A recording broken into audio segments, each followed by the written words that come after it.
Picture this, 7 months pregnant, standing in a ballroom with 150 guests, watching your husband kiss another woman under the mistletoe.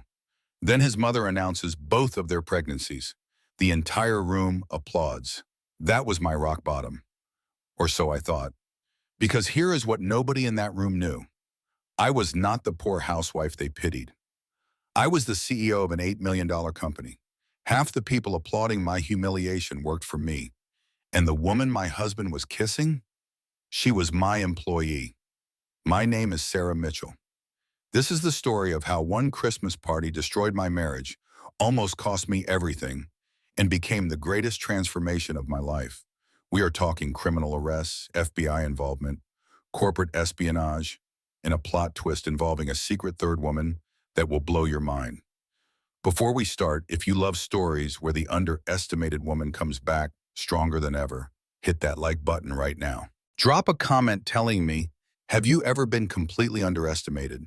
And subscribe because what happens next is absolutely insane, and you will want to see how this ends. Now let me take you back 6 months before that party, back to when I still believed my marriage was real. 7 months pregnant, Christmas party, 150 guests watching. My husband kissed another woman under the mistletoe, and his mother announced both of their pregnancies to thunderous applause. But here is what nobody in that ballroom knew. I owned the company that employed half of them.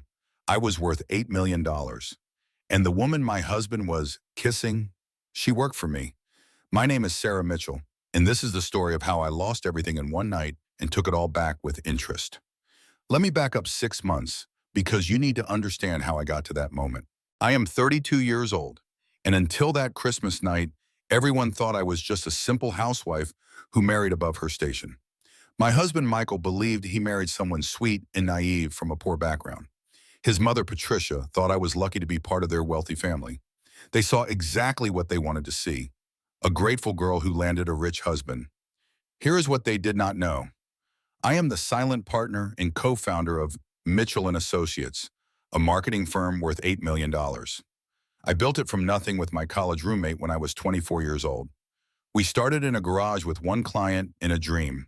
Now we have 40 employees and contracts with Fortune 500 companies. When I met Michael 5 years ago, I made a decision that would later become the key to everything. I kept the business secret from him. Not from everyone, just from Michael and his family. Only my business partner and my lawyer knew the truth. I wanted to know if Michael loved me for who I was, not what I had. You see, I grew up poor, government cheese and powdered milk poor. My mom cleaned houses. My dad left when I was 3. I put myself through college working 3 jobs. So when this charming, handsome man from a wealthy family fell for me, I needed to know it was real. I told him I worked as a consultant, which was technically true. I just left out the part about owning 60% of the company. We got married in a beautiful ceremony his mother planned and paid for. At least, that is what everyone believed. Michael got a job as a sales director at a pharmaceutical company. Good salary, company car, all the perks. We bought a nice house in the suburbs. I kept working, kept building my business quietly. When I got pregnant 4 months ago, Michael was thrilled. His mother was over the moon. Finally, an heir to carry on the family name, she said. That is when everything started falling apart. 4 months into my pregnancy, Michael started coming home late. His excuse was always work, always some big client dinner or important meeting. His shirts started smelling like expensive perfume that was not mine, the kind that lingers. He stopped touching my belly. He stopped asking how I was feeling. The man who once could not keep his hands off me suddenly found excuses to sleep in the guest room. Then I found something that changed everything. A second phone hidden in his gym bag. Not just hotel receipts or credit card statements. An entire secret phone that I did not know existed. I cloned it before he noticed. That is how I discovered everything. The affair with Jessica, a junior marketing executive at my own company. The gambling debts that had spiraled to $400,000. The money he was stealing from our joint account to cover his losses. All of it was right there on that secret phone. But I did not confront him. Not yet. Because here is something I learned building a business from nothing. Emotion without strategy is just noise. If you want to win, you need information. You need proof. You need a plan. I hired a private investigator named Frank Morrison. For 3 months, he collected evidence while I pretended everything was normal. I went to prenatal appointments alone. I set up the nursery by myself. I attended family dinners and smiled, while Patricia made passive-aggressive comments about my cooking. My best friend Rachel kept me sane during those months. She is a divorced single mom with 2 kids, and she takes zero nonsense from anyone. When I told her everything, she looked at me with those fierce eyes and said, "Girl, you need proof and you need a plan." Then in my 7th month, Frank called with news that made my blood run cold. Jessica was pregnant too, 4 months along, due about 2 months after me. And Michael had been telling her I lost the baby, that our marriage was already over. But there was more. Frank discovered wire transfers from Michael to his mother, Patricia, $140,000 over 2 years. Regular payments like clockwork. Michael was not just stealing from his company and from me. He was funneling money to his mother. When Frank dug into Patricia's finances, we found she was drowning in debt. The mansion everyone thought she owned? She was renting it and was 3 months behind on payments. The country club membership, the luxury cars, the designer clothes, all funded by maxed out credit cards. Patricia knew about the affair. She knew about the gambling. She knew about the embezzlement. And she was using it all to blackmail her own son. That is when I made my decision. Michael's family was hosting their annual Christmas party in 2 weeks. It was the social event of the season, with business connections and society families. I was going to end this there.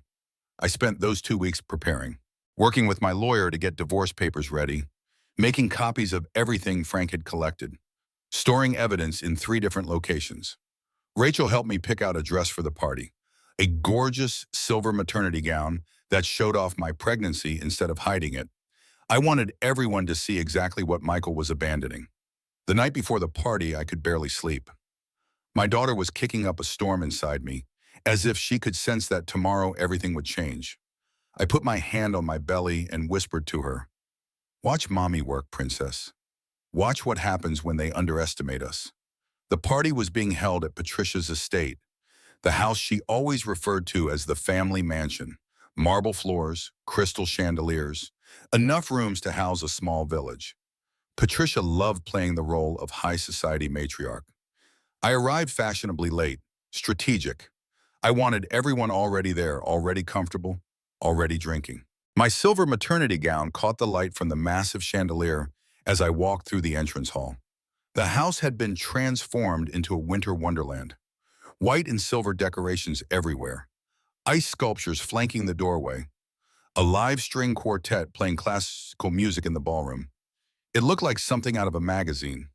Patricia stood near the entrance, greeting guests like a queen receiving subjects. When she saw me, her smile did not quite reach her eyes. She was wearing a deep red gown and diamonds that sparkled under the lights. "Oh, Sarah, you actually came," she said in that voice dripping with false sweetness. "Try not to make a scene tonight, dear. This is an important evening for us." She turned away before I could respond, already moving to the next guest. I was used to Patricia's dismissiveness by now. In her mind, I was a poor girl who got lucky. I walked into the main ballroom, close to 200 people, all dressed in their finest. I recognized several clients from my own company, though they had no idea I was their boss. Local politicians, business owners, society wives, all mingling and laughing. Then I saw Michael, standing near the bar with a group of men, laughing at some joke. He looked handsome in his tuxedo, his hair perfectly styled. For just a moment, I remembered the man I fell in love with 5 years ago. He saw me. Our eyes met across the crowded room. Instead of coming over, instead of being by his pregnant wife's side, he simply nodded once and turned back to his conversation. Like I was an acquaintance he vaguely recognized. A young staff member approached me nervously. "Ma'am, let me show you to your table." She led me through the ballroom, past the prime tables near the dance floor, past the tables with important guests, all the way to the very back of the room. My table was so far from the stage, I could barely see it. I sat down heavily, my feet already aching in designer heels. The other people at my table were strangers, distant relatives or plus ones who did not rate better seating. Nobody tried to make conversation with me. I was invisible. Then Jessica arrived and I watched the room shift. She wore a stunning red gown that hugged her figure. She was not showing yet, only 4 months along. Her dark hair cascaded down her back in perfect waves. She moved with the confidence of someone who thought she had won. Michael rushed to her like a puppy seeing its owner. He took her arm, kissed her cheek, led her through the crowd. I watched Patricia hug Jessica with actual warmth, something she had never shown me. Michael's sister, Vanessa, immediately started taking selfies with Jessica, posting them to social media. I sat at my back table, invisible and forgotten, watching my husband fawn over his mistress, while his family celebrated her presence. The irony was not lost on me. Half the people in this room worked for my company. They were here because of business connections to my firm, and none of them knew. The dinner was exquisite, 5 courses of gourmet food that tasted like ash in my mouth. Michael and Jessica sat at the head table with Patricia and Vanessa. They laughed and drank wine. Jessica kept touching Michael's arm, leaning into him. After dessert, the music stopped. Michael stood up, straightening his tuxedo jacket. He walked to the microphone on the small stage. My heart started pounding so hard I thought I might pass out. "Ladies and gentlemen," Michael said, his voice confident and clear, "thank you all for being here tonight. I have an announcement that will surprise some of you." The room went completely silent. Every eye turned to him. "I am in love," he said simply. "Jessica and I are in love. We have been together for 8 months now, and I am not going to hide it anymore. Life is too short to live a lie. I deserve to be happy. I deserve love." The gasp that went through the room was audible. 200 people inhaled at once, shocked and scandalized. But Michael was not done. "I am filing for divorce from Sarah," he said, gesturing vaguely toward the back without looking at me. "She knew this marriage was over. We have both known for a while. I will make sure she and the baby are taken care of financially, but I deserve a real partnership with someone who understands me." The room erupted in confused murmurs. People were turning to look at me, their faces showing shock, pity, disapproval. "And there is more," Michael continued, his voice rising with excitement. "Jessica is also pregnant. We are having twins." If the first announcement had been a this one was a collective scream. Women clutched their pearls. Men muttered to each other. Jessica stood up and walked to the stage. She took Michael's hand and he pulled her close. Then, in front of 200 people, in front of his pregnant wife, my husband kissed his pregnant mistress. Patricia stood up and started applauding, actually applauding her son's infidelity and betrayal. Vanessa jumped up immediately, clapping and cheering. Finally, Vanessa shouted over the confused murmurs, "Welcome to the family, Jessica. Finally, a daughter-in-law who can give us heirs, plural." The implication hit me like a physical blow. They knew about the twins. They had planned this humiliation together. Some guests started clapping hesitantly. Others sat in uncomfortable silence. A few people looked at me with genuine sympathy, but nobody moved to help me. Nobody stood up to defend me. Patricia raised her champagne glass high. "To new beginnings," she declared loudly, "to happiness and true love, and finally having a daughter-in-law who understands what it means to be part of this family." About half the room raised their glasses. The other half sat frozen, not knowing what to do. Then Vanessa pointed directly at me. "Sarah, you should really leave now. You are making everyone uncomfortable just sitting there." 200 pairs of eyes turned to look at me. I felt the weight of their judgment, their pity, their curiosity. My face burned with humiliation. My baby was kicking hard inside me, as if she could feel my distress. For a moment, I considered leaving, just standing up, walking out, disappearing into the night. It would have been easier. It would have been safer. But then I thought about my daughter. What kind of example did I want to set for her? Did I want her to grow up thinking that when people hurt you, you run away and hide? Or did I want her to know her mother stood up for herself? I stood up slowly, carefully, one hand supporting my pregnant belly. The room went quiet again, everyone watching. Would I cry? Would I scream? I did neither. I walked through the ballroom with my head held high, my silver gown catching the light from the chandeliers. Some guests reached out to touch my arm, offering whispered condolences. Others avoided my eyes. I walked to the bathroom in the east wing. Only when the heavy door closed behind me did I allow myself to feel everything. I locked the door and stared at myself in the massive mirror. My makeup was still perfect, but my eyes were red with unshed tears. My baby kicked again, harder this time. I put my hand on my belly where I could feel her moving. "This is it, baby girl," I whispered. "This is where mommy fights back." But not the way I had originally planned. I pulled out my phone with shaking hands. I had all the evidence loaded. Photos of Michael and Jessica together. Bank statements showing the gambling debts. Documentation of the embezzlement. Text messages where they discussed their affair. I had planned to expose everything tonight. To take the microphone and show everyone who Michael really was. To destroy his reputation the way he was trying to destroy mine. But standing there in that bathroom, my heart pounding and my baby kicking, I realized something important. Public exposure would feel good for about 5 minutes. Then what? Michael would deny everything, spin the story, make me look like a bitter ex-wife. His mother would support him, and I would be the villain of my own story. No, I needed to be smarter than that. I needed to hit him where it actually hurt. Not his reputation, his freedom, not his social standing, his bank account, not his pride, his future. I made 4 phone calls. First, my lawyer. "Execute protocol scorched earth," I said calmly.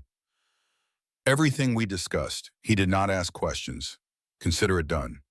Next, the forensic accountant. File the fraud report with the authorities tomorrow morning. Include everything. Then Frank, my private investigator. Send all evidence to my lawyer tonight. Every photo, every document, every recording. And finally, Rachel.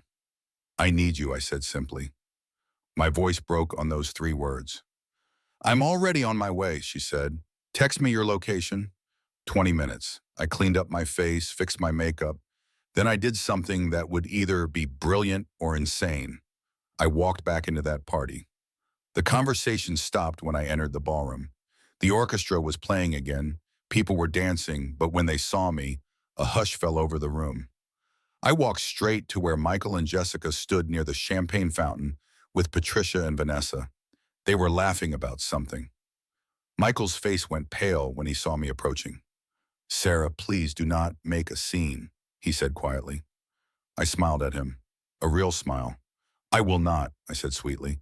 Then I walked past him, past all of them, straight to the stage where the microphone still stood. The orchestra stopped playing. 200 faces turned toward me once again. "Thank you all for coming tonight," I said, my voice clear and steady. "I just want to say a few words." "Sarah, do not," Michael said urgently, starting toward the stage. But I kept talking. "I want to thank my husband, Michael. You have taught me so much over the past 5 years. About trust, about loyalty, about knowing your worth and never settling for less than you deserve." I turned to look directly at Patricia. "And thank you, Patricia, for showing me exactly what kind of woman I never want to become. Your lessons in cruelty and superficiality have been truly educational." Her mouth dropped open. Gasps rippled through the crowd. I looked at Vanessa next. "Vanessa, thank you for being so transparent about your values. It is helpful to know exactly where people stand." The room was dead silent. You could have heard a pin drop on those marble floors. I pulled out my phone and held it up. "And now I would like to share some information that I think you all should know about the man you just applauded." I connected my phone to the venue's projector system. On the large screen appeared the first image. A photo of Michael and Jessica at a hotel, date stamped from 6 months ago. "This affair has been going on for 8 months, I said calmly. "While I was pregnant with his child, Michael was spending his evenings with Jessica. But that is not the interesting part." I clicked to the next slide. Bank statements appeared on the screen. Michael is $400,000 in debt from gambling. Online poker, sports betting, casino trips. He has been embezzling from his company to cover these debts. The room erupted. People were shouting, gasping, pulling out their phones to take pictures of the screen. Michael's face went from pale to bright red. He rushed toward the stage. "Turn that off," he yelled. "Turn it off now." But I kept going. Here are credit card statements showing Michael used company funds to buy Jessica jewelry, to take her on vacation, to fund their entire relationship. And here are text messages where they discussed waiting until after my baby was born to announce the affair, specifically so Michael could avoid paying child support during my pregnancy. I displayed the messages on screen. People could read them clearly. Jessica's face had gone white. She was staring at the screen in horror. For about 30 seconds, I felt victorious. I had done it. I had exposed him in front of everyone. The truth was out there. Then Patricia's voice cut through the chaos like a whip. "How dare you," she screamed, pointing at me with rage twisting her face. "How dare you spy on your own husband? What kind of sick, controlling person does that?" The room shifted. Suddenly, people were murmuring in agreement. A woman near the front said loudly, "That is a violation of privacy." Another man nodded, saying, "Bushman is George." "There are laws against that sort of thing." Michael seized the moment. He climbed onto the stage next to me, his face the picture of wounded dignity. "This is exactly why I left," he said to the crowd. "Look at her. She is controlling, paranoid, unstable. She hired a private investigator to stalk me. She hacked into my phone and computer. She violated my privacy because she could not trust me." "But you were cheating," I said desperately. "You were stealing money." Michael talked over me, his voice getting louder. "Yes, I made mistakes. Yes, I have a gambling problem, and I am getting help for it. Yes, I fell in love with someone else. But that does not give her the right to invade my privacy, to hack my accounts, to display private information in front of everyone. What she is doing right now is illegal." The crowd was turning. I could feel it happening. The scandal of the affair was being replaced by the scandal of my investigation. Patricia climbed onto the stage, positioning herself between me and Michael like she was protecting him. "My son has his problems, but at least he is honest about them now," she said dramatically. "This woman has been lying and scheming and spying. Who knows what else she has been hiding?" Jessica stood up from her seat, tears streaming down her face. She looked genuinely devastated. "I did not know about the gambling," she said, her voice breaking. "Michael told me he was separated from his wife. He said they had been living apart for months. I would never have gotten involved if I had known the truth." The sympathy in the room immediately shifted to Jessica. She was the innocent victim, deceived by Michael but also targeted by me. Several women moved to comfort her, and then Michael delivered the final blow. "Also, everyone should know that I am filing for full custody of the baby when she is born." His voice was cold now, calculated.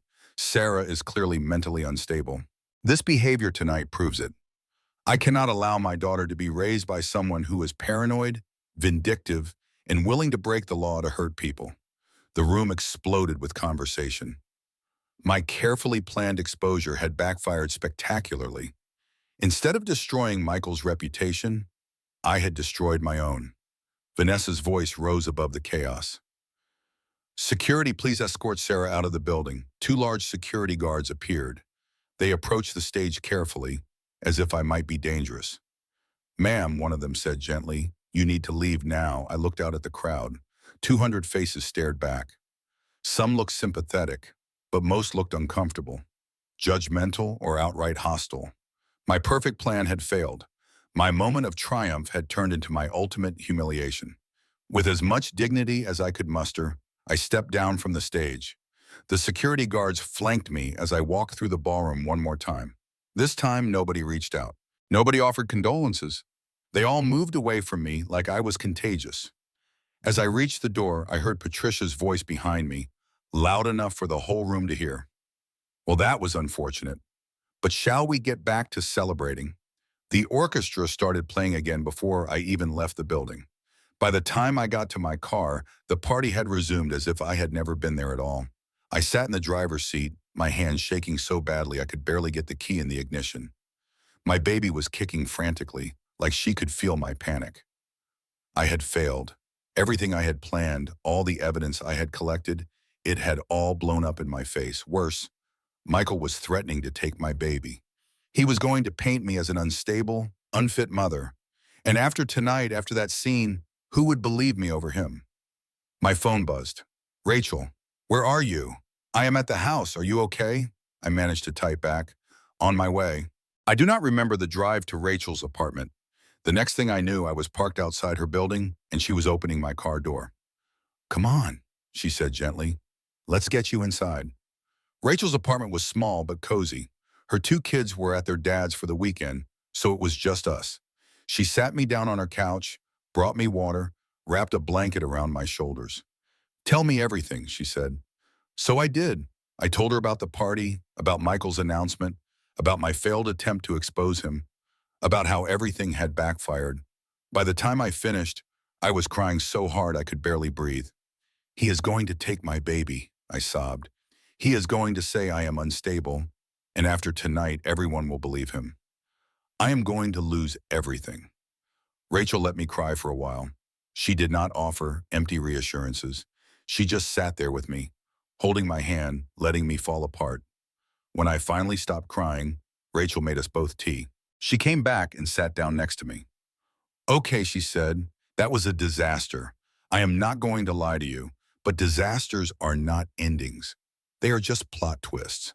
I laughed bitterly. "Some plot twist. I just destroyed my own case in front of 200 witnesses." "Maybe," Rachel said, "or maybe you just learned what does not work. Now we figure out what does." "There is no we," I said. "This is my mess." Rachel looked at me with those fierce eyes. "Girl, I am already in it. We are best friends. That means when you fight, I fight. When you fall, I catch you. When you need a plan, we make one together. That is how this works." Her words broke something open in me. I had been so focused on being independent, on handling everything myself, that I had forgotten what it meant to have someone in my corner. The next morning, I woke up on Rachel's couch to my phone ringing. It was a number I did not recognize. I answered nervously. "Mrs. Mitchell? This is Officer Davis with the County Sheriff's Office. I am calling to inform you that a restraining order has been filed against you. You are required to stay at least 500 feet away from Michael Mitchell, Jessica Torres, and Patricia Mitchell at all times." "What?" I said. "That is impossible. I did not do anything violent." "The order is based on alleged harassment and threatening behavior," the officer said. "You will receive official documentation within 24 hours. Violation of this order can result in arrest. Do you understand?" I understood. Michael had moved fast. He was making sure I could not get near him or his family. He was building a case that I was dangerous. That was blow number one. The second call came an hour later. "My lawyer, Gregory. Sarah, we have a problem. Michael filed an emergency motion for temporary custody. The hearing is scheduled for next week." "Next week?" I said. "How is that possible?" "He claimed imminent danger to the unborn child due to your mental state. He submitted security footage from last night as evidence of erratic behavior." I wanted to scream. Instead, I said very calmly, "What do we do?" "We fight," Gregory said. "But I need you to do exactly what I say. No more confrontations. No more dramatic gestures. We build our case quietly and properly." That was blow number two. The third blow came that afternoon. I checked my bank account and discovered Michael had emptied our joint account.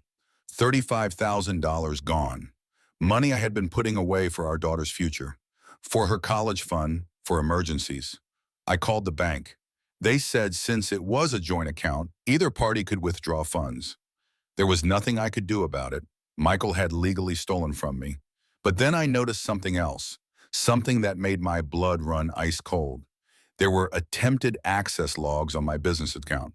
Someone had tried to log in using forged credentials. The attempts had been blocked by our security system, but the timestamps were all from the past week. I called my business partner immediately. "Someone tried to access our company accounts," I said. "Check for any unusual activity." She called me back 20 minutes later. "Sarah, you need to see this. Someone filed paperwork with the state claiming co-ownership of the company. The documents have Michael's signature and a notarized affidavit saying he invested capital and has been an active partner for 5 years. The documents are forged," I said. "I can prove it." "I know," she said. "But Sarah, if he had succeeded, if those documents had been processed before anyone caught them, he could have frozen company assets during the divorce. He could have claimed half of everything. Michael had not just been planning to divorce me, he had been planning to steal my company. The business I built from nothing, my life's work. This changed everything." Rachel found me sitting on her bathroom floor, staring at my phone, feeling completely numb. She sat down next to me on the cold tile. How much worse can it get? I asked. Seriously, what else can he possibly do to me? I do not know, Rachel said honestly. But here is what I do know. You are Sarah Mitchell. You built a business from nothing. You survived a childhood that would have broken most people. You are 7 months pregnant and you are still standing. Michael thinks he has won because he got the first few punches in. He has no idea who he is fighting. I wanted to believe her. But at that moment, I felt like I had already lost. That night, I could not sleep. I lay awake on Rachel's couch, feeling my daughter kick and roll inside me. I put my hands on my belly and talked to her quietly. I am sorry, baby girl. I thought I was being smart. I thought I was protecting us, but I just made everything worse. I do not know how to fix this. My daughter kicked hard, right under my ribs. It almost hurt, but there was something about it that felt like she was trying to tell me something. Like she was saying, keep going, mama. Keep fighting. In the darkness of Rachel's living room, I made a decision. Michael had won the public battle. Fine. Let him have it. Let him think he had destroyed me. Let him feel safe and victorious. Because while he was celebrating, I was going to be building a real case. Not a dramatic one, not a public one, a legal one, a criminal one, a case that would end with him in handcuffs, not just embarrassed at a party. Have you ever been in a situation where your first plan failed completely and you had to decide whether to give up or try something different? That is where I was, and I chose different. I chose harder. I chose smarter. Because Michael had made one crucial mistake. He thought that because I had failed publicly, I was defeated. He thought that because he had turned the crowd against me, he had won. But public opinion does not matter in criminal court. Evidence does. And I had plenty of evidence. I just needed to use it the right way. The next morning, I called Gregory back with a clear head and a new plan. I need you to get me a forensic accountant, I said, a really good one. And I need to file a report with the fraud department at Michael's company. And I need you to look into something else. What? Gregory asked. Michael's mother, Patricia. I want to know everything about her finances. Something does not add up. That house, that lifestyle, those parties. Where's the money coming from? Gregory was quiet for a moment. Sarah, are you sure you want to go down this road? If we start investigating his whole family, things are going to get very ugly. They are already ugly, I said. Let's make sure they get ugly for the right people. The forensic accountant Gregory hired was a woman named Linda Chen. She was in her 50s, wore reading glasses on a chain, and had the kind of sharp eyes that missed nothing. We met in Gregory's office 3 days after the Christmas party disaster. Show me everything, Linda said.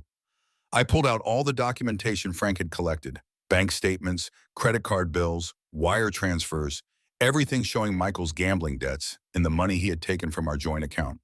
Linda studied the documents for 2 hours, making notes and occasionally asking questions. Finally, she looked up at me.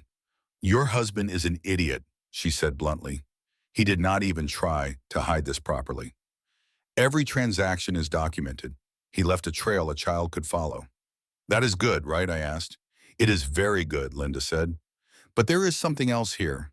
She pointed to several wire transfers. See these? 20,000, 15,000, 30,000, all going to the same account over the past 2 years. That is $140,000 total. Is that his gambling debt? I asked. No, Linda said slowly. This is something else. These are regular payments like clockwork, every 3 months. And they are not going to a casino or a bookie. They are going to a personal account registered to Patricia Mitchell. Michael's mother? Why would he be paying her? Linda looked at me over her reading glasses. That is what we need to find out. We spent the next week digging into Patricia's finances. What we found was shocking. The family mansion that Patricia always bragged about? She did not own it. She had been renting it for 15 years, and she was currently 3 months behind on payments. The country club membership, the luxury cars, the designer clothes, all funded by credit cards that were maxed out. Patricia was drowning in debt, nearly $200,000 worth, and Michael had been bailing her out with regular payments. Where was Michael getting that kind of money? I asked Linda. She pulled out another set of documents. Some from his salary, some from your joint account, and some from here. She showed me embezzlement records from Michael's pharmaceutical company. He had been filing false expense reports for 18 months, stealing about $15,000 per quarter. So Michael was stealing from his company to pay his mother's debts, while also gambling and funding his affair with Jessica, I said slowly. And he was using my money to do all of it. Correct, Linda said. And here is the interesting part. Patricia knew. She showed me emails between Michael and Patricia discussing the payments. Patricia was not just accepting help. She was demanding it, threatening to expose something if he did not pay. Blackmailing him for what? I asked. That is what we need to find out, Linda said. Frank, my private investigator, found the answer 2 days later. He called me late at night, his voice grave. Sarah, I found something. About 7 years ago, before Michael met you, he was involved in a hit-and-run accident. He was driving drunk, hit another car, and fled the scene. The other driver survived but was seriously injured. Oh my God, I said. There is more, Frank continued. The victim was a man named David Chen. He was Patricia's lover. They had been having an affair for years. Patricia helped Michael cover up the accident to protect herself. If it came out that her son had nearly killed her lover, the scandal would have destroyed her social standing. So she has been blackmailing him ever since, I said. Exactly, Frank said. She helped him cover up a felony, then used it to bleed him dry. Mother of the year. Suddenly everything made sense. Michael's desperate need for money, Patricia's control over him, the way she enabled all his worst behaviors. She was not protecting her son. She was protecting her secrets and her lifestyle. But we still needed more evidence. We needed to understand the full scope of what Michael had been planning. That is when I made the decision that surprised everyone. I called Jessica. She answered on the third ring, her voice cautious. Hello? Jessica, this is Sarah. Please do not hang up. I need to talk to you. There was a long pause. I do not think that is a good idea. Michael said you might try to harass me. I am not trying to harass you, I said calmly. I need to tell you something important. Something about Michael that you need to know. Another pause. What? Can we meet, I asked. Just for coffee, somewhere public. Bring a friend if you want. I just need 30 minutes. I expected her to refuse, but instead she said quietly, okay, tomorrow, the cafe on Maple Street, noon. The next day I arrived at the cafe early. Rachel came with me for support, sitting at a nearby table in case I needed backup. When Jessica walked in, I barely recognized her. She looked exhausted. Her face was pale with dark circles under her eyes. The confident woman from the Christmas party was gone, replaced by someone who looked frightened and lost. We sat down across from each other. For a moment, neither of us spoke. Then Jessica said quietly, I did not know you were still pregnant when we started. Michael told me you had lost the baby. He said that was why your marriage fell apart. My hand went to my belly protectively. I have been pregnant this entire time. He lied to you. Jessica's eyes filled with tears. I am starting to realize he lied about a lot of things. After the party, after everything came out, he changed. He got angry. He said terrible things. He told me I trapped him with the pregnancy, that he never wanted twins, that I ruined his plan. What plan? I asked carefully. Jessica wiped her eyes. I do not know, but Sarah, I found something in his car last week. Papers about your business. Articles about Mitchell and Associates. He had been researching your marketing firm. My blood went cold. What do you mean researching? Jessica pulled out her phone and showed me photos she had taken of the documents. There were printouts about my company's value, ownership structure, business assets. Michael had been investigating my business. Jessica, I said slowly, I need to tell you something. I am not just a consultant at Mitchell and Associates. I am the owner. I co-founded it 8 years ago. I have been the silent partner this whole time. Jessica stared at me in shock. You own the company where I work? Yes, I said, and Michael has been planning something. I think he was going to try to take it in the divorce. He forged documents claiming co-ownership. He tried to access our business accounts. But he did not know that I have been documenting everything. Jessica put her head in her hands. Oh my God. He used me. He got me a job at your company. He knew I would be there. He planned this whole thing. We sat in silence for a moment, two pregnant women realizing we had both been pawns in Michael's game. There is more, I said gently. Michael has been embezzling from his company. He is $400,000 in debt from gambling. He has been stealing from me, from his employer, and funneling money to his mother, who has been blackmailing him for years. I showed her some of the documents Linda had compiled. Jessica's face went paler with each page. He was using you as an unwitting accomplice, I explained. By getting you hired at my company, he had an insider. He probably planned to have you pass along client lists, trade secrets, proprietary information. You would not have even known you were helping him commit corporate espionage. Jessica looked like she might be sick. I could go to jail, she whispered. Not if you help me, I said. My lawyer can get you immunity, but I need you to be brave. I need you to record conversations with Michael. Save text messages. Document everything he says about his plans. Why would I do that? Jessica asked. Why would I help you after everything? Because he is not going to be a good father to your twins, I said honestly. Men like Michael do not change. Right now, he is being sweet to you because you are useful. But the minute you are not, the minute you do something he does not like, he will turn on you the same way he turned on me. Your choice is to help me stop him now or deal with him alone for the next 18 years. Jessica thought about it for a long moment. Then she nodded slowly. Okay, she said, I will do it. But I want immunity from any legal trouble. If he was using me to commit crimes at your company, I do not want to go down with him. Deal, I said. My lawyer will draw up the paperwork. Over the next 2 weeks, Jessica became my secret ally. It was not easy for her. She was pregnant, scared, and still half in love with the man who had lied to her. But she was braver than she thought. She recorded conversations where Michael discussed his plan to drain my business assets in the divorce. She saved text messages where he admitted to the embezzlement. She documented his increasingly erratic behavior as the stress of maintaining his lies caught up with him. One recording was particularly damning. Michael was angry, his voice sharp. Once I get that company in the settlement, I am gone, he told Jessica. New name, new state, new life. You and the twins will be taken care of. But I am done with all this drama. Sarah does not even know what is coming. She thinks she is so smart, but she has no idea I have been setting this up for months. What about your mother? Jessica asked on the recording. She keeps calling about money. Michael laughed bitterly. Once I have Sarah's company, I will pay off my mom one last time and cut her off. She has been bleeding me dry for years with that hit and run thing. But soon I will have enough money that her blackmail will not matter anymore. That was it. Michael admitting to the embezzlement, the corporate espionage plan, and his knowledge of the hit-and-run cover-up, all recorded in his own voice. Meanwhile, Linda made another discovery. Michael's pharmaceutical company was about to promote him to vice president. If he got that position, he would have access to proprietary drug formulas and clinical trial data worth hundreds of millions of dollars. This is not just local fraud anymore, Linda told me. If he had gotten that promotion and accessed that data, this becomes federal. Industrial espionage. This is FBI territory. We documented everything, every expense report, every forged signature, every attempt to access systems he should not have touched. The evidence was overwhelming.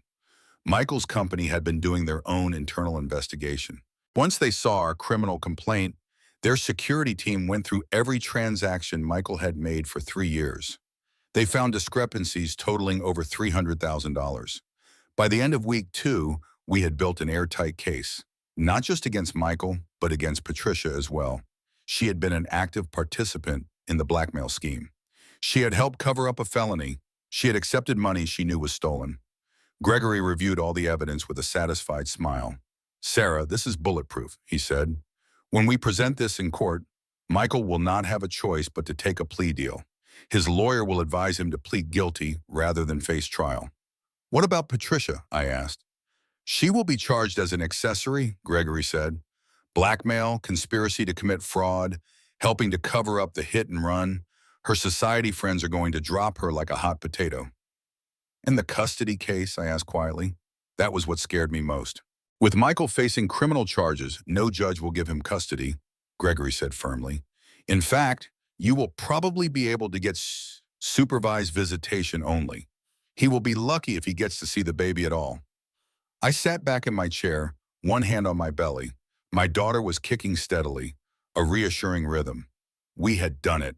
We had built a case that would not just win in court, it would end this. The custody hearing was scheduled for a Wednesday morning. It would be the first time I had seen Michael since the Christmas party disaster. I dressed carefully that day. Conservative navy blue maternity dress, simple jewelry, hair pulled back in a neat bun. I looked like exactly what Michael wanted the judge to think I was not. Calm, stable, responsible. Rachel came with me to the courthouse. She squeezed my hand as we walked up the steps. "You got this," she said. "Remember, you are not the scared woman from the party. You are the CEO who built an empire. Channel that energy." Michael arrived with his lawyer, looking confident. He was wearing an expensive suit, his hair perfectly styled. He smiled at his attorney, laughed at some joke, completely relaxed. He thought this was going to be easy. He probably expected me to be emotional, to break down, to make his case for him. He had no idea what was coming. We entered the courtroom. The judge, a stern-looking woman in her 60s, reviewed the file. Michael's lawyer stood to present his case.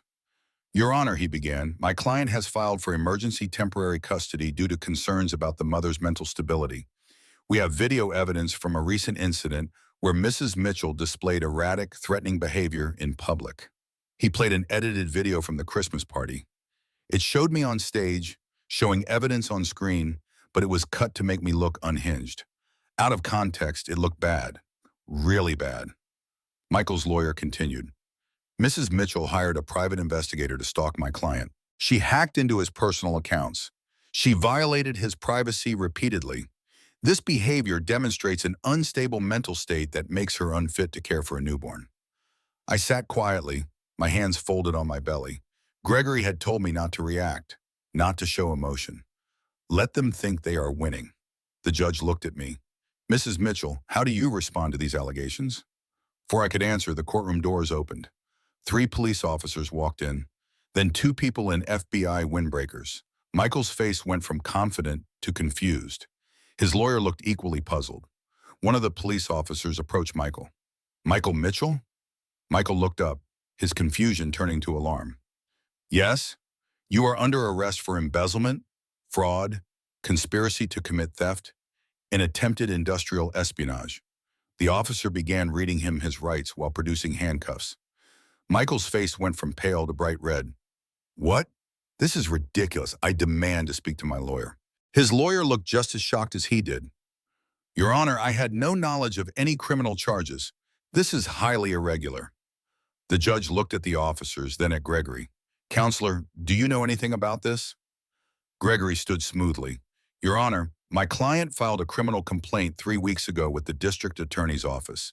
The DA and FBI have been investigating since then. The timing of the arrest was not coordinated with this hearing." That was technically true. We had not specifically requested they arrest him during the custody hearing. We had just made sure that all the evidence was filed in time for authorities to act before the hearing date. The timing was just very convenient. One of the FBI agents stepped forward. "Your Honor, Mr. Mitchell was days away from being promoted to a position that would have given him access to classified pharmaceutical data. We had to act immediately. Michael was being handcuffed. He started yelling, 'This is a setup. My wife set me up. She is vindictive and crazy, and you are all falling for it.' But nobody was listening to him anymore. The officers were reading him his rights. His lawyer was frantically making phone calls. The FBI agents were talking to the judge about the federal charges. Michael looked at me as they led him toward the door. Our eyes met for just a moment. I did not smile. I did not gloat. I just looked at him calmly, and then I looked away. He was not worth my attention anymore. "Your Honor," Gregory said once Michael had been removed, "given these circumstances, I move to dismiss my client's custody concerns. A man facing federal charges is clearly not in a position to seek custody of a newborn." The judge agreed. Motion granted. This hearing is postponed indefinitely pending resolution of the criminal charges. "Mrs. Mitchell, you are free to go." I stood up slowly, one hand on my belly. Rachel was waiting outside the courtroom, and when she saw my face, she broke into a huge grin. "He got arrested," she said. "They actually arrested him in court." "They actually arrested him in court," I confirmed. We hugged for a long moment. I could feel my daughter kicking inside me, as if she was celebrating too. But we were not done yet. The real consequences were just beginning. Michael made bail within 6 hours. His mother, Patricia, paid it, which meant she had to take out another loan, digging herself even deeper into debt. The next day, the story was everywhere. Local news ran headlines about the pharmaceutical sales director arrested for embezzlement and attempted espionage. Michael's face was on television, being led away in handcuffs. His company moved fast. They released a statement saying they were shocked and appalled by Michael's actions. They announced their own lawsuit against him for the full amount of the embezzlement plus damages, $350,000. Then they fired him, of course. Not just fired, they made sure every pharmaceutical company in the region knew what he had done. Michael would never work in that industry again. Patricia tried to distance herself from the scandal. She gave an interview to a local news blog claiming she was a victim too. Michael had stolen from her, she said. He had been manipulating her for years. The interview backfired spectacularly. Linda Chen immediately released the evidence of Patricia's blackmail scheme. We showed the emails where Patricia demanded payments. We demonstrated that she had been an active participant in covering up the hit-and-run accident. We proved she had been bleeding her own son dry for years. Within 24 hours, Patricia was arrested too. Blackmail, conspiracy to commit fraud, accessory after the fact to a felony hit-and-run. The charges were serious. The family lawyer she had used for years dropped her as a client. Her society friends stopped returning her calls. Invitations to charity galas dried up overnight. The mansion she had been renting for 15 years? The landlord, faced with 3 months of unpaid rent and a tenant involved in a criminal scandal, filed for immediate eviction. Patricia had 30 days to vacate. But the biggest shock came 3 days after Michael's arrest. Frank called me with news that made my jaw drop. Sarah, I've found something else. About 2 years ago, Michael got another woman pregnant. Before Jessica, her name is Valerie Simmons. She had a daughter. Michael's daughter. She has been suing him for child support for 18 months, but he kept dodging the court orders. So Michael has 3 children, I said slowly. My daughter, Jessica's twins, and a 2-year-old he has been denying. Correct, Frank said. And Valerie is willing to testify against him. She wants revenge for how he abandoned their daughter. This information destroyed any remaining sympathy people might have had for Michael. The news ran stories about the serial cheater who abandoned multiple pregnant women. He went from being seen as a man who made mistakes to being viewed as a predator.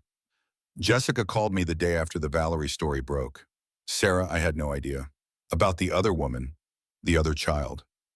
He told me I was special, that what we had was different. I know, I said gently. He told me the same thing 5 years ago. I feel like such an idiot, Jessica said, her voice breaking. You are not an idiot, I told her firmly.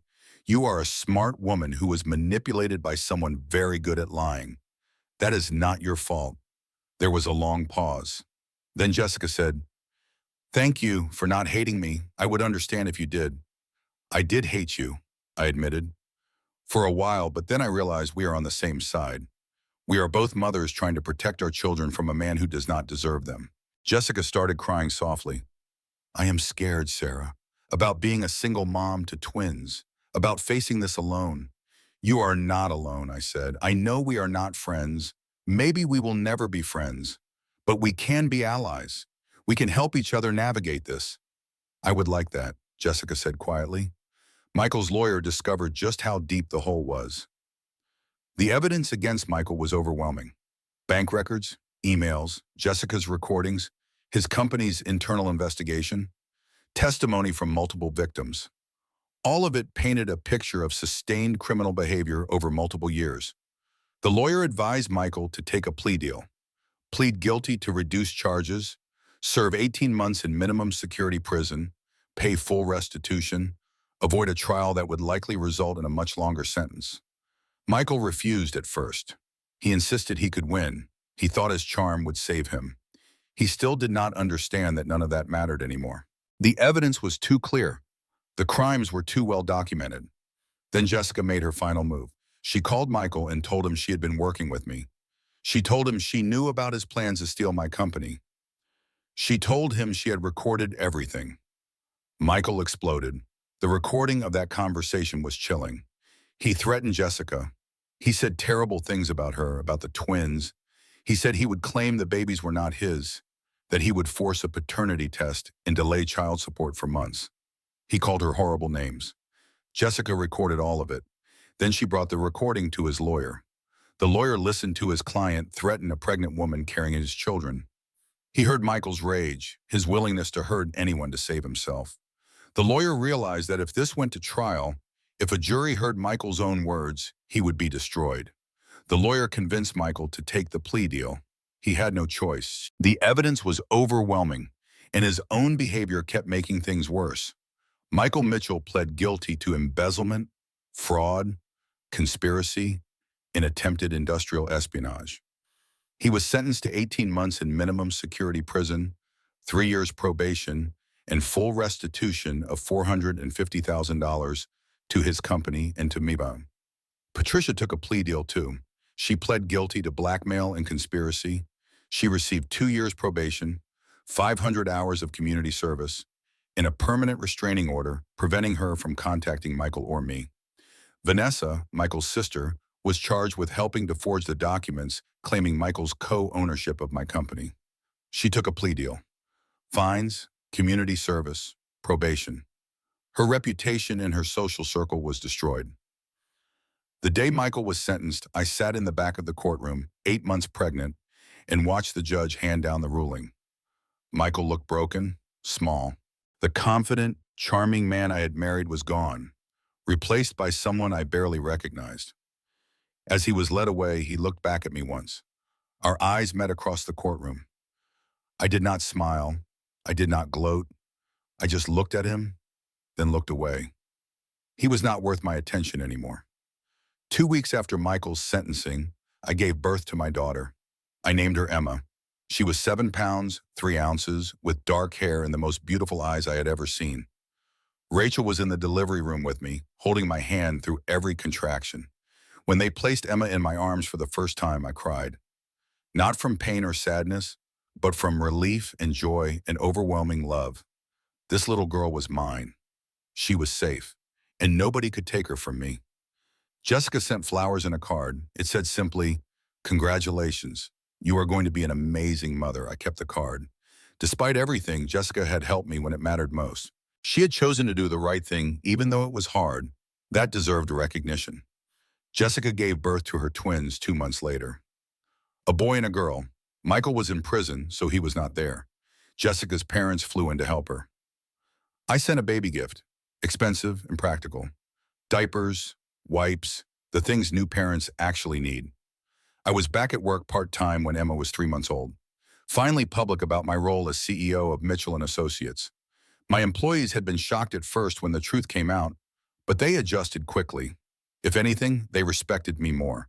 Their boss had survived a nightmare and come out stronger. That meant something. The company was thriving. Without the distraction of hiding my identity, I could focus fully on growth. We landed 2 major new clients in the first quarter after Emma's birth. Revenue was up 30%. My business partner approached me 6 months after Emma was born with exciting news. "Sarah, we have been approached by a national firm about a merger. It would triple our company value. We would go from 8 million to 24 million overnight." I thought about it carefully. The merger would mean more resources, bigger clients, national reach. It would also mean I could set my daughter up for life. Never have to worry about money the way I did growing up. "Let's do it," I said, "but I want final say on all major decisions. I did not build this company to lose control of it."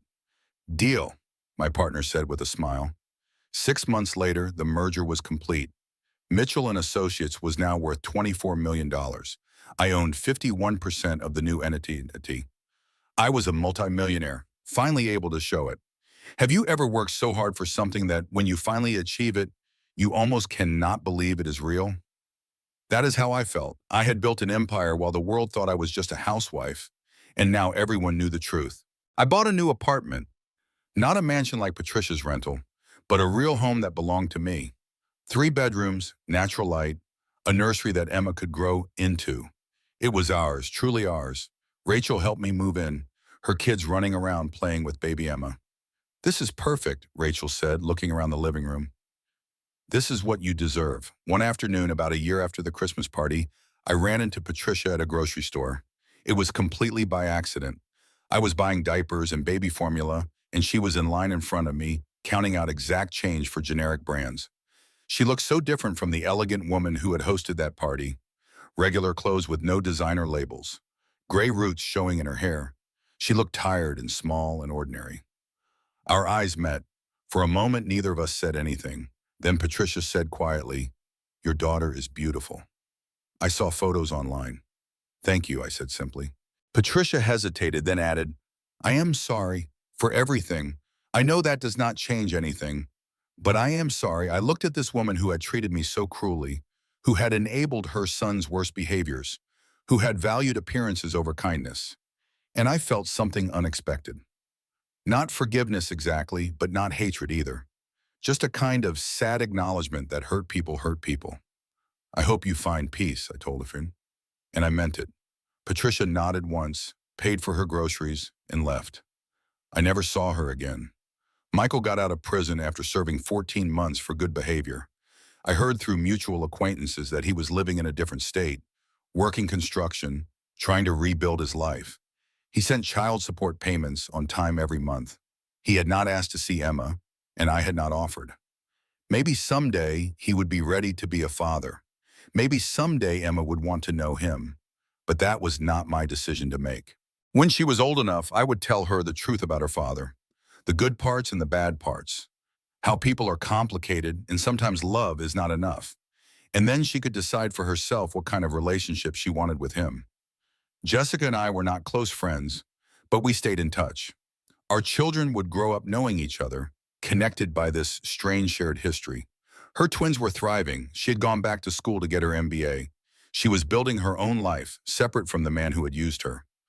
One day, Jessica called me with a request. "Sarah, I know this is a lot to ask, but would you consider being a reference for me?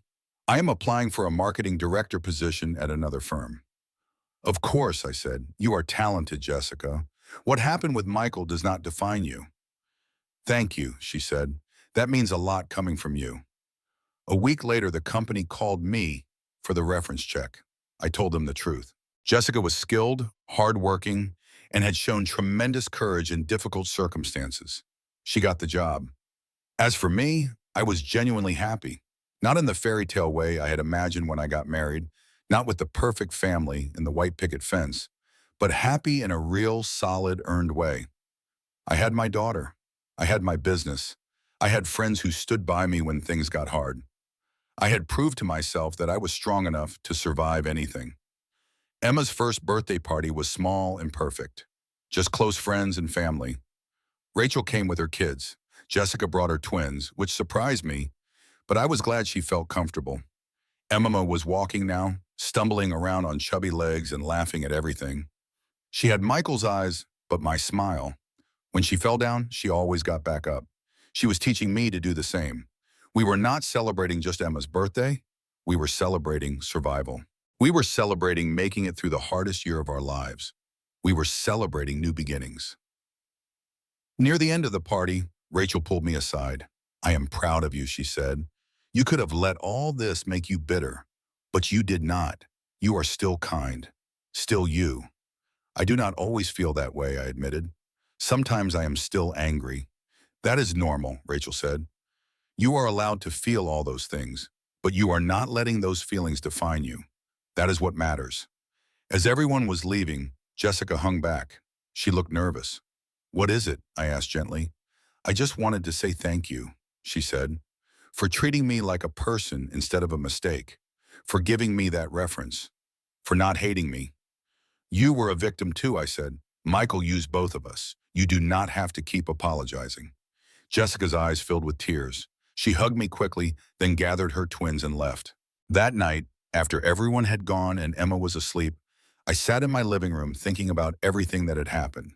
The betrayal, the humiliation, the fight, the victory. Sometimes people asked if I regretted exposing Michael at the Christmas party. The answer was complicated. I regretted giving him one more minute of my attention. But I did not regret what came after. Every strategic move, every piece of evidence, every alliance I built. The Christmas party was not my downfall. It was my liberation. 1 year and 3 months after the Christmas party, I stood in front of my company's board of directors presenting the quarterly results. Mitchell and Associates, now merged with National Marketing Group, had exceeded all projections. Revenue was up 45%. We had landed 3 Fortune 500 clients. Our employee retention rate was the highest in the industry. I was wearing a power suit, my hair styled professionally, Emma's baby monitor in my briefcase because I was still nursing, and she was napping in my office with Rachel watching her. The board members, mostly men in their 50s and 60s, listened to my presentation with respect. A year ago, half of them had been at that Christmas party. They had watched my humiliation. They had seen me escorted out by security. Now they were voting to approve the largest expansion in company history based on my recommendation. The motion passed unanimously. After the meeting, one of the board members approached me, a man named Robert, who had definitely been at the party. "Mrs. Mitchell, I wanted to say something," he said awkwardly, "about that night at the Christmas party. I did not know the full story. None of us did. And I am sorry I did not stand up for you then." I appreciated that he said it, even though it did not change anything. "Thank you," I said simply. "But what matters is not that night. What matters is what I built after it." "You built something remarkable," Robert said. "Your company is the reason my firm wants to expand our partnership with you. We want to work with someone who has your integrity and strategic vision." After he left, I went back to my office. Emma was awake, babbling happily as Rachel bounced her. I took my daughter in my arms and looked out the window at the city below. My phone rang. It was a potential client who had been at the Christmas party. She had seen me humiliated that night. Now she wanted to hire my company for a multi-million-dollar campaign. "We had no idea you owned the company," she said. "When we found out, we realized we wanted to work with you specifically.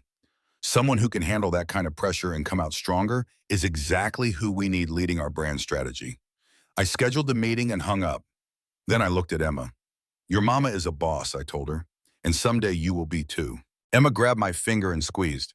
Then she said her newest word, the one that made me cry every time. "Strong," she said. "Mama's strong." "Yes, baby," I whispered. "Mama is strong."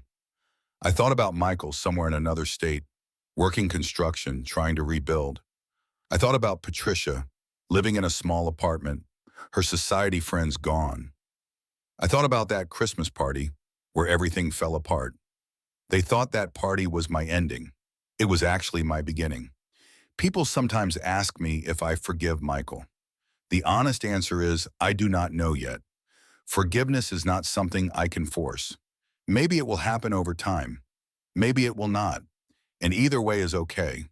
What I do know is this: my life is not defined by what Michael did to me. My daughter will not grow up in the shadow of her father's mistakes.